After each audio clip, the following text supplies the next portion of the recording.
Kleber, mas como é que você vê essa história de adestramento positivo aí, meu?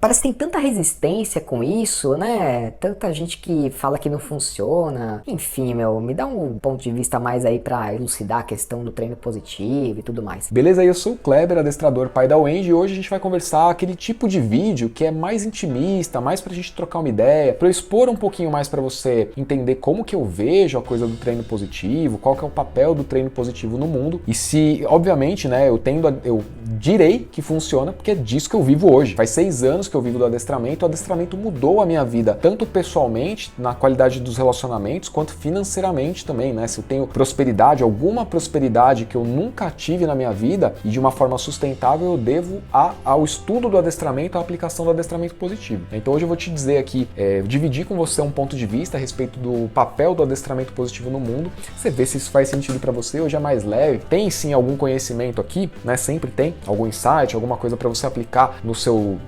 relacionamento com o seu cachorro, na sua vida de modo geral. Então fica aí se esse tema te interessa.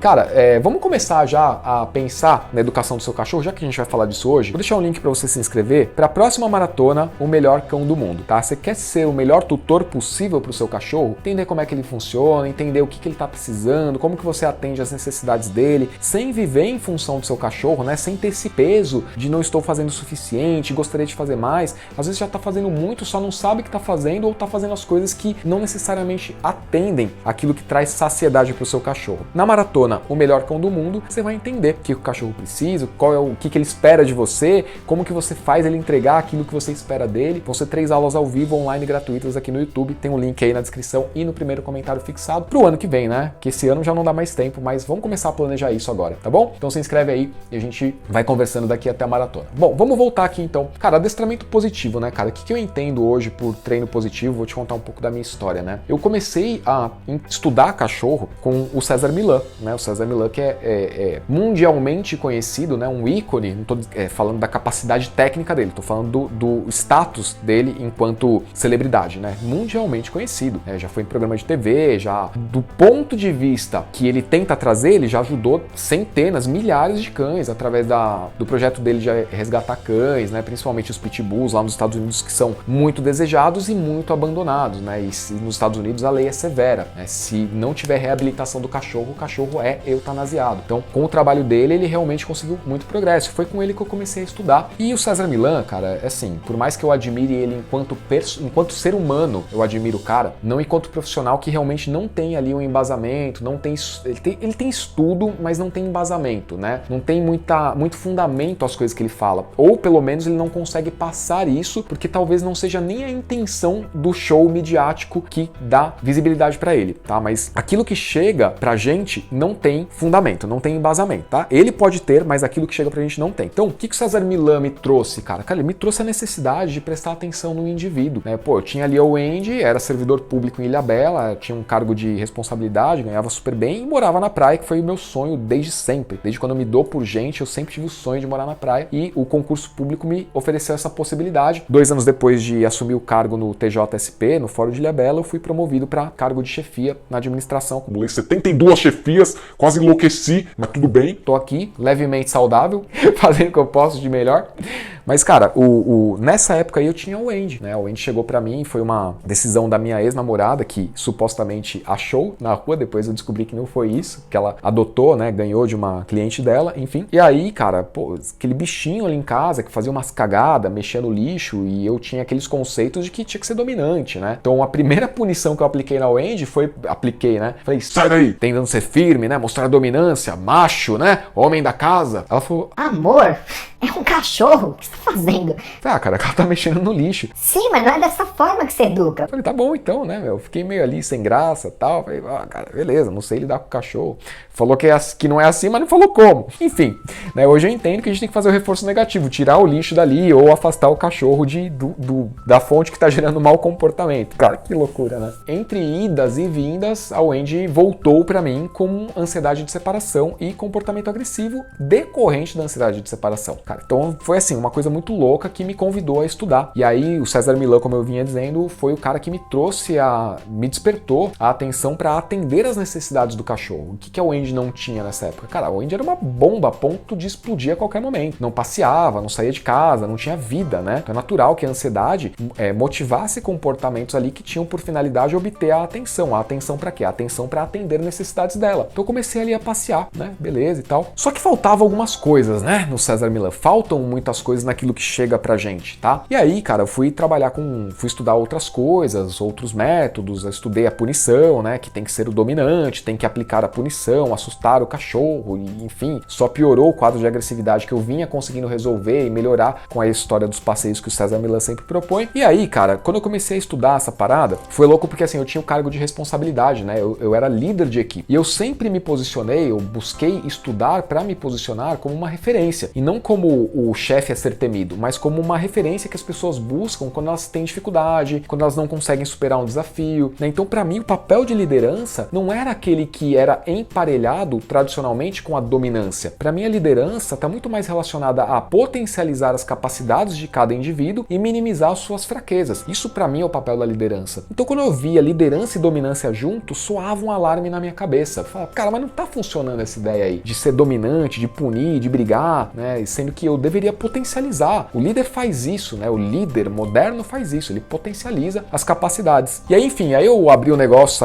fiz um planejamento, né? Encurtando a história, fiz um planejamento para sair do fórum e começar a carreira com cães, que a minha ideia era só trabalhar com passeio e hospedagem domiciliar. Eu queria andar na praia, pegar sol, ficar um pouquinho mais bronzeado do que eu sou hoje, né? Pelo amor de Deus. Mas enfim, já superei essa coisa também de ser muito branquelo, tranquilo com isso. Sol aqui em São Paulo é coisa que você até fica desconfiado. Você fala, agora inclusive tem um sol ali, mas enfim. E aí eu comecei a estudar, deu errado, comecei a estudar, vim para São Paulo, morar com os meus pais, né? Quebrei lá em Caraguá e fui morar com os meus pais até me restabelecer financeiramente, aí fui estudar adestramento positivo. E no começo eu confesso que me causou uma estranheza. Falei, cara, mas como assim, bicho, esse negócio? Eu não tô entendendo, não tava casando muitas coisas, precisou de muito estudo, tá? Por isso que assim, quem ouve o negócio e fala, adestramento positivo não funciona, é porque não foi estudar. Parou ali no choque inicial, entendeu? Que foi o choque inicial que eu tive também. Mas depois quando eu fui começando a estudar, e aí fui seguindo muito esse caminho entender o cérebro, de entender as emoções, entender como o comportamento funciona, o diálogo com o mundo, né? Entender como cada indivíduo enxerga o mundo dentro da sua experiência subjetiva de ser, aí o adestramento positivo começou a casar, assim, começou a fazer muito sentido. Só que não foi assim uma caminhada linear, sabe? Tipo assim, entendi, saí do César Millan, aí caí no mundo ali da punição, não fez sentido, agora eu tô aqui no mundo do adestramento positivo, nossa, que lindo, agora é uma ascendente. Não, foi um diálogo entre presente, passado e o que eu gostaria de fazer para o futuro. E uma das possibilidades que me abriu quando eu estudei o adestramento foi de ser franqueado. Na verdade, essa possibilidade não se abriu, tá? Mas pagava-se o curso na época para aí, quem sabe, talvez ter chance de ser um franqueado. Só que era uma possibilidade desde que eu cumprisse todas as etapas, o que não era possível naquele momento da minha vida. Cara, eu tava extremamente fragilizado emocionalmente e, né, por ter quebrado, por ter largado um trabalho que basicamente me daria emprego vitalício, né, com garantia de aumento, reajuste anual infinito, né? Enfim, então trouxe ali um momento de muita fragilidade e eu precisei fazer essa ponte entre passado, presente e o que eu gostaria de vivenciar no futuro. E aí, quando eu comecei a estudar e resgatar o passado, eu falei, cara, é exatamente isso que eu fazia no passado, nesses 2 anos de gestão de equipe, 2 anos de execução de projetos que estavam engavetados, ninguém conseguia colocar pra frente, eu fui conseguir. É isso que eu quero fazer no treino positivo. Eu quero ajudar as pessoas a realizar aquilo que elas querem pra vida delas com os seus cães. E aí o ponto de vista, ele foi se aprofundando, ele foi criando um pouco mais de forma, foi realmente um caminho longo para chegar até esse momento que eu tô gravando esse vídeo, de pensar, de planejar, de readequar, ter flexibilidade, entender que as coisas não são como eu gostaria que fosse. O mundo lá fora nem sempre vai corresponder com o mundo que eu tenho dentro da minha cabeça, né? Então, trabalho de paciência também, de readaptar para conseguir pequenas etapas e ajudar, sobretudo, as pessoas a entenderem que os cães também têm que percorrer determinadas etapas, que o progresso de cada indivíduo é de acordo com o seu ritmo, com a sua possibilidade, e que as possibilidades de cada equipe, né, trazendo para a gestão de pessoas, estão muito relacionadas com a forma como o orientador, o líder ali, vai trabalhar e vai ter disponibilidade para potencializar. Então eu fui começando a entender que cada família tem suas motivações, tem suas expectativas e tem as suas possibilidades. E o meu trabalho trabalho como adestrador era aumentar as possibilidades, potencializar aquilo que as pessoas têm de bom, aquilo que elas querem realizar tem que estar relacionado com as práticas que elas executam no dia a dia. Não basta ter um diálogo. Ah, eu tenho sonho de levar o Zezinho pra fazer trilha, eu vou fazer um hike com ele daqui até a Bahia e a gente vai fazer motorhome. E o diálogo fica nisso, mas na mão na massa ali a pessoa não tem nem o passeio do dia a dia, sabe assim? Então, essa coisa de, ok, o seu objetivo é nobre, é lindo, é incrível, eu também gostaria de ter um motorhome com o Andy e ir daqui até a Bahia, fazer a loucura que for, para conhecer vários lugares, vai ser uma experiência incrível. Mas, essa ansiedade, essa expectativa projetando o futuro, ela tem que começar hoje, amigo. Por onde a gente começa? E aí entrou também o trabalho de coach, eu estudei coach, né? Ah, coach não é bem visto. Eu sei que hoje não é bem visto, mas é mais por causa de mais profissionais do que por causa da falta de capacidade, do que por falta de efetividade da ferramenta em si, da metodologia em si. A metodologia é incrível, tá? A metodologia é de explodir cabeça. Eu devo grande parte do que eu tenho ao coach, depois da PNL, né? Várias travas que eu tinha dentro de mim que não me possibilitavam avançar na minha jornada, eu também tirei com a PNL, mas enfim, voltando, então tem toda essa coisa de entender o que é possível fazer hoje e começar a colocar em prática o que é possível e manter o que está sendo feito, ao invés de desistir só porque ainda em 2 semanas não trouxe resultado, ainda em 6 meses não trouxe o resultado. Cara, as coisas que têm valor na vida, elas realmente levam tempo para ser construídas. E aí é que está o planejamento, o papel do treino positivo no mundo, da forma como eu vejo. O papel do treino positivo no mundo é trazer despertar essa consciência de que nós estamos aqui, né, enquanto profissionais, enquanto seres humanos, enquanto marido, esposa, filho, pai, mãe, a gente tem papéis a cumprir na vida. E o meu papel enquanto adestrador é ser o melhor adestrador possível para ajudar famílias e cães. Famílias com cães e não apenas o cachorro. O limitador do cachorro é aquilo que o ser humano pode oferecer. O limitador das experiências de vida da Wendy sou eu enquanto ser humano. E assim será, porque é assim que foi feito o vínculo, que foi formado o vínculo entre cães e pessoas, entre cães e humanos, né? Então, o cachorro só pode experimentar aquilo que eu ofereço para ele. O papel do treino positivo, então, tem essa função de despertar o ser humano para aquilo que ele está fazendo no momento presente. Se o que eu faço hoje no momento presente tem a possibilidade de me levar para onde eu quero chegar um dia. E se não tem, eu não tenho que me punir, eu não tenho que punir o cachorro, eu não tenho que viver em agonia eterna, em sofrimento, me condenando, me chicoteando. Ah, eu sou um merda, não consigo fazer nada do que eu quero, não consigo ainda. Que tipo de habilidades eu preciso desenvolver enquanto ser humano para chegar aonde eu quero na minha vida pessoal, na minha vida afetiva, no meu relacionamento com o meu cachorro? Quais são as competências que eu preciso desenvolver enquanto ser humano, enquanto responsável por essa vida da Wendy? Eu preciso estar atento para isso. E o adestramento positivo ajuda muito o ser humano a entender que aquilo que ele visualiza não é possível alcançar sem desenvolver habilidades e competências complementares àquelas que o ser humano já tem. Claro, ter boa intenção é maravilhoso, ter metas incríveis, grandiosas é espetacular, mas o importante mesmo é botar a mão na massa no que é possível fazer hoje, né? O que é possível hoje? Vamos começar por aí, né? Vamos dar o checklist, vamos aumentar a nossa motivação fazendo o que está ao nosso alcance. Depois a gente começa a aprimorar, respeitando também o quê? Aquilo que eu vinha falando da gestão de equipe, a individualidade. Esse foi um ponto de transição, presente, passado, futuro, né? O que era possível para cada integrante ali da minha equipe no fórum, enquanto gestor, enquanto líder, né? O que cada pessoa tinha de bom. Cara, eu lembro de no serviço público é muito comum pessoas realocadas de função, né? Passam por problemas e são realocadas de função. Eu não vou falar o nome da pessoa aqui, mas ela foi durante muito tempo e deve ter ainda a minha lembrança com muito carinho. Ela foi muito grata às coisas que eu consegui proporcionar na reabilitação dela, na realocação dela na minha sessão. Porque, cara, ela tinha determinadas limitações em relação ao uso de tecnologia. E tinha uma molecada que eu não sou bom, tá? Eu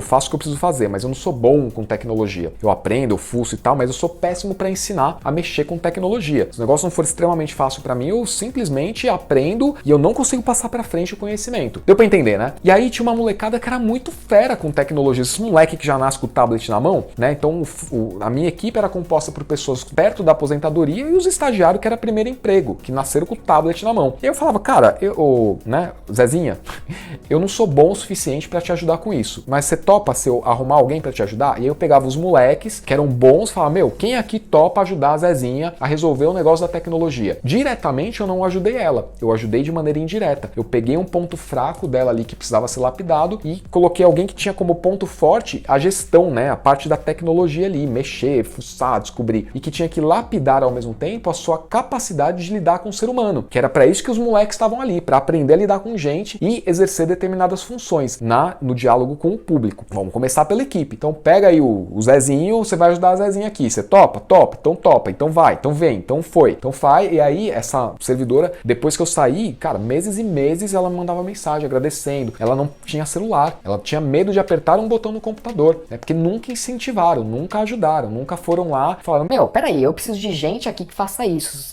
Você tá aqui sem meio que fazendo uma função que outra pessoa poderia fazer, né? Uma pessoa que tá começando poderia fazer isso que você tá fazendo. Você não quer dar uns passos além? né? E aí eu pude fazer isso. Mas voltando, toda essa história para te dizer o quê? Essa coisa da liderança, ela tem esse papel, ou deveria ter, né? Eu não entendo porque que dominância e liderança são misturados, sendo que são coisas completamente diferentes. Essa coisa da liderança deveria ter esse papel de enxergar a individualidade, de entender esse cachorro é capaz disso, esse cachorro tá num momento de vida em que ele não é capaz de fazer isso que esse faz. Mas se a gente trabalhar e lapidar, a gente consegue melhorar o que ele faz e aí, quem sabe, a gente consegue direcionar para alguma coisa parecida com o que esse aqui, que é um cão modelo, já está fazendo, né? Então, dentro do treino positivo, eu fui me achando nessa coisa de ajudar os tutores. Qual é o papel desse tutor nesse relacionamento? Onde que tá travado? Pô, tem casais, por exemplo, cara, isso é muito louco. Esse vídeo eu poderia ficar uma semana e meia falando, né? Meu, o cara trabalha pra caramba e a esposa acabou assumindo muitas funções, tanto da casa quanto do cuidado com os cães. Meu, vamos ajudar o cara, então, a se planejar melhor, né? Pra não viver em função do trabalho, já que o cachorro, pelo menos ele diz, que é uma parte importante da vida dele. Porque senão esse cara vai trabalhar, um dia vai querer ter filho e nem do cachorro ele tá tendo a satisfação de poder cuidar. Quem dirá do filho? Ou seja, você percebe que o adestramento, então, tem um papel, do meu ponto de vista, de ajudar as pessoas a se acharem nos seus papéis enquanto profissionais, enquanto marido, enquanto mulher, né?